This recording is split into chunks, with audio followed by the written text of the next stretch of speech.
All right, let's talk about the DAW as a compositional tool and a producing and production tool.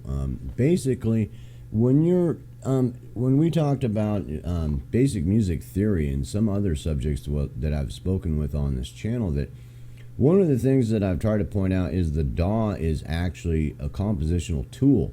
And not only is it a compositional tool, but it is actually very useful for actually, shaping a production.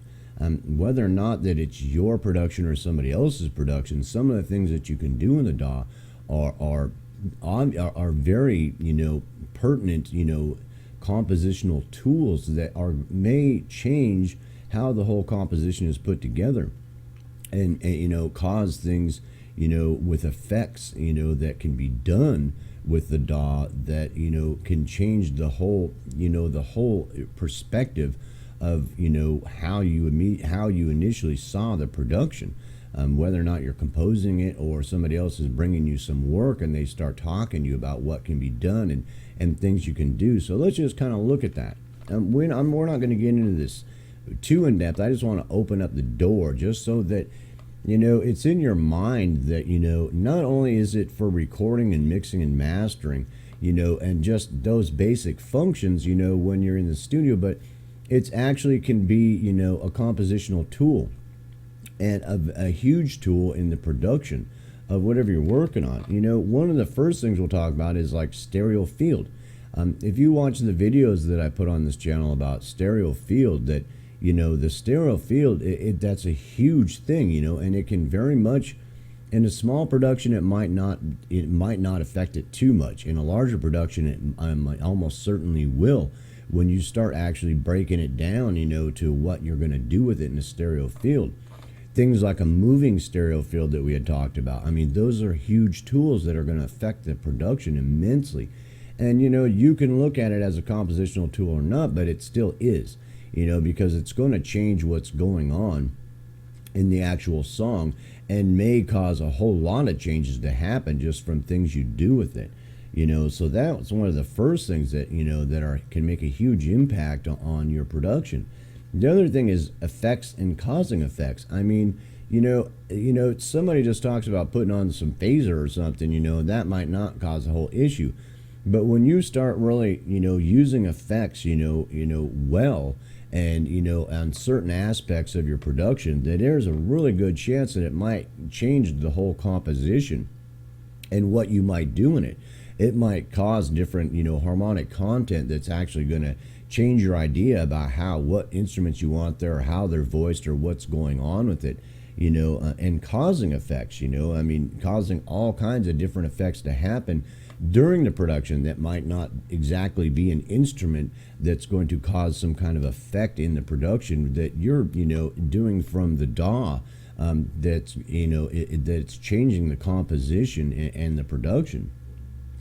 The other thing is filling the spectrum. It's a huge thing because synths are a basic tool for that, but it's basically when you've got a production going on and you start trying to fill in areas with a synthesizer, or add body to it, or fill in harmonic content and things like that, or it's not got enough of something, so you start adding other things to it with your synth after everything's been put together and presented to you, or as you're composing it, that those are huge tools that for a lot of times that it doesn't really get seen until it's in the production phase, and all of a sudden that tool, you start trying to work with this piece of audio, and all of a sudden it becomes real obvious that to do some synth work on this piece of audio to improve it in some way.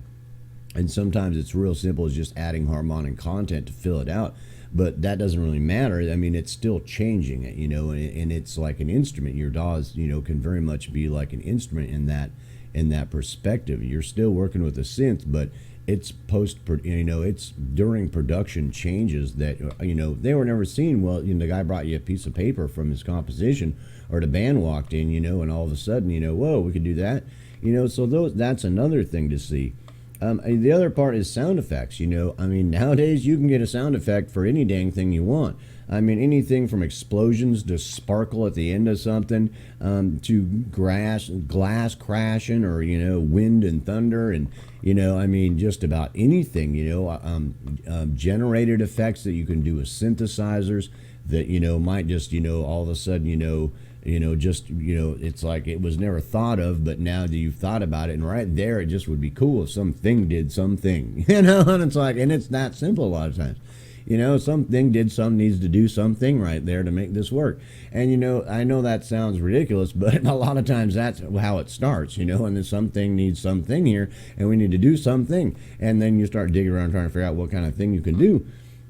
And so those sound effects that, get worked in during the production that basically are at this phase that you're working with at the DAW, and sound effects that you can download that, that you can add to your production, in different areas to do different things, to help things that are already happened, to cause some kind of an impact at some part of the song, to fill in behind. I mean, all kinds of aspects. But it's that basic concept that is very pertinent and very real. Another thing is environment shaping. Sometimes this might not happen, and for stories, songs that are more along the line of a story, or you want it to feel that way, and you're shaping the environment. The first way you're doing that is like with acoustics. Acoustics in the second term. If you watch the videos I made on acoustics, the second term, that's acoustics, atmosphere of the room, whatever the place. Those acoustics and shaping your impulse responses to actually almost act upon as a sound sculpting tool to actually shape what's going on, or shape certain instruments, in their space. And what's going on can sometimes greatly impact how you see things. All of a sudden you're going, no, dude, I really don't want that or crap there. I want all that out of the way for that thing you did. And it's like, I know that sounds funny, but, sometimes that'll happen. It's like, oh, that sounds so cool, dude. I don't want nothing else there. Or, you got something going on. Yeah, put that behind there, something going on there because of some environmental thing that you've done. And also, environments like, you want this production to sound like it's starting by a stream, or in a theater with people, or, all kinds of different things, any type of environment that you can think of, or something simple like an elevator, for some reason, it would just be right cool. It would fit in that song right there, so those are all huge tools from, inside of the workspace and production space that the production has got to at this point. Sometimes that can be pre thought out, and sometimes it's just not, and it's just like, well, yeah, that would be really cool there. Or you start, putting in input because you have understandings of all kinds of things you can do, and you start looking at, the band and the producer, or the producer's looking at the band and you, or you're the producer, or whatever, and it's like, maybe that would be something cool, or and the more understanding of you have of those things, that the more things you can suggest to, better the production. And so those are all huge tools. The other thing is spectral shaping. Hopefully you've watched the videos that I've put on here about spectral content shaping. And that's a huge thing, because sometimes when you get inside the DAW, there's been, I don't know how many times that I'll put together some symphony, and all of a sudden I get into the DAW and I realize, well, after I started doing all this stuff to it, that I know how to do, that, well, maybe that ain't working right. That flute and that oboe just ain't flying like that, and I'm going to go do it some other way and completely change my composition, because I know what's happening in the spectral content, and their ranges, and when they start coming together and overlapping their ranges, that all of a sudden that ain't working as good as I thought it was going to when I got it into the DAW and I started producing it, that all of a sudden, instrument changes, what instruments, can you use or will you use, or you might add instruments or subtract instruments, or, panning instruments sometimes. Okay, well, we don't want to use it, but we figured out if we panned it some certain way that, then it'll work together pretty well and sounds good. Well, they didn't work good together by themselves, otherwise you wouldn't have panned it. So obviously just that panning knob is an instrument, that you used as a compositional tool and a production tool, as an instrument. It's that simple. And those simple basic concepts, that stuff can be very real.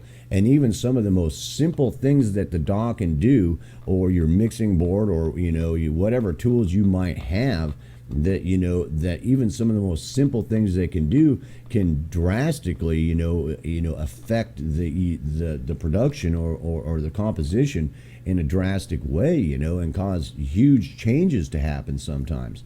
So that's another huge thing, range specific mixing, for, trying to get something to where, a simple thing is you've got this change and you all of a sudden want it down into the bass end. Then you all of a sudden want the next ass to be really up high, in the higher upper ranges, and then in the middle, and then it's in the middle ranges, and then you want it to just grow out to full spectrum.